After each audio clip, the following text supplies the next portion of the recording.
जय श्री श्याम। एक चुटकी जहर। प्रिया नामक एक युवती का विवाह हुआ और वह अपने पति और सास के साथ अपने ससुराल में रहने लगी। कुछ ही दिनों बाद प्रिया को आभास होने लगा कि उसकी सास के साथ पटरी नहीं बैठ रही है। सास पुराने ख्यालों की थी और बहू नए विचारों वाली। प्रिया और उसकी सास का आए दिन झगड़ा होने लगा। दिन बीते, महीने बीते, साल भी बीत गए। न तो सास टीका टिप्पणी करना छोड़ती और न ही प्रिया जवाब देना। हालात बद से बदतर होने लगे। प्रिया को अब अपनी सास से पूरी तरह नफरत हो चुकी थी। प्रिया के लिए उस समय स्थिति और बुरी हो जाती जब उसे भारतीय परंपराओं के अनुसार दूसरों के सामने अपनी सास को सम्मान देना पड़ता। अब वह किसी भी तरह सास से छुटकारा पाने की सोचने लगी। एक दिन जब प्रिया का अपनी सास से झगड़ा हुआ और पति भी अपनी मां का पक्ष लेने लगा तो वह नाराज होकर मायके चली आई।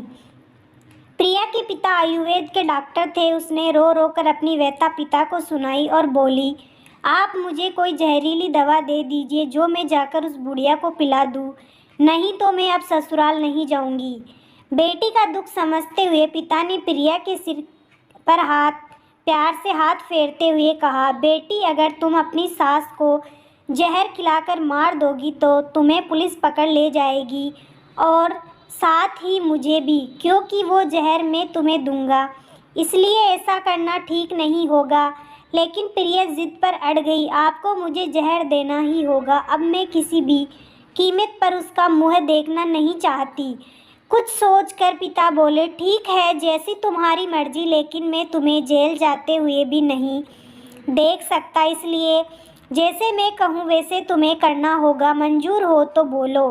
प्रिया ने पूछा, क्या करना होगा? पिता ने एक पुड़िया में जहर का पाउडर बांधकर प्रिया के हाथ में देते हुए कहा, तुम्हें इस पुड़िया में से सिर्फ एक चुटकी जहर रोज अपनी सास के भोजन में मिलाना है।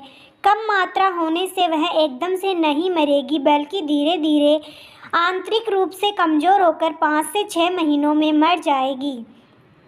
लोग समझेंगे कि वह स्वाभाविक मौत मर गई। पिता ने आगे कहा, लेकिन तुम्हें बेहद सावधान रहना होगा ताकि तुम्हारे पति को बिल्कुल भी शक ना होने पाए, वरना हम दोनों को जेल जाना पड़ेगा। इसके लिए तुम आज के बाद अपनी सास से बिल्कुल भी झगड़ा नहीं करोगी, बल्कि उसकी सेवा करोगी।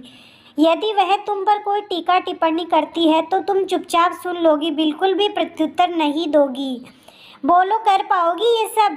प्रिया ने सोचा, 6 महीने की ही तो बात है, फिर तो छुटकारा मिल ही जाएगा। उसके पिता की बात मान ली और जहर की पुड़िया लेकर ससुराल चली आई। ससुराल आते ही अगले दिन प्रिया ने सास के भोजन में एक चुटकी जहर रोजाना मिलाना शुरू कर दिया। साथ ही उसके पति अपना बर्ताव भी बदल लिया। अब वह सास के किसी भी ताने का जवाब नहीं देती, बल्कि क्रोध को पीकर मुस्कुराते हुए सुन लेती। रोज उसके पैर दबाती और उसकी हर बात का ख्याल रखती। सास ने पूछ कर उसकी पसंद का खाना बनाती, उसकी हर आज्ञा का पालन करती। कुछ हफ्ते बीतते बीतते सास के स्वभाव में भी परिवर्तन आना शुरू हो गया। बहू की ओर से अपने तानों का प्रत्युत्तर न पाकर उसके ताने अब कम हो चले थे, बल्कि वह कभी कभी बहू की सेवा के बदले आशीष भी देने लगी थी।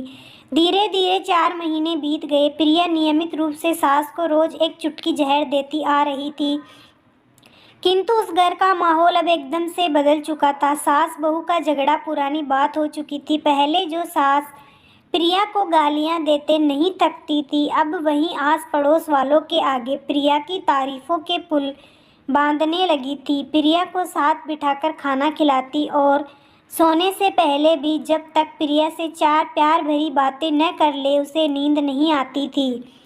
6ठा महीना आते आते प्रिया को लगने लगा कि उसकी सास उसे बिल्कुल अपनी बेटी की तरह मानने लगी है। उसे भी अपनी सास में माँ की छवि नजर आने लगी थी। जब वह सोचती कि उसके दिए जहर से उसकी सास कुछ ही दिनों में मर जाएगी तो वह परेशान हो जाती थी। इसी ऊहापोह में एक दिन वह अपने पिता के घर दोबारा जा पहुंची और बोली, पिताजी, मुझे उस जहर के असर को ख़त्म करने की दवा दीजिए, क्योंकि अब मैं अपनी सास को मारना नहीं चाहती।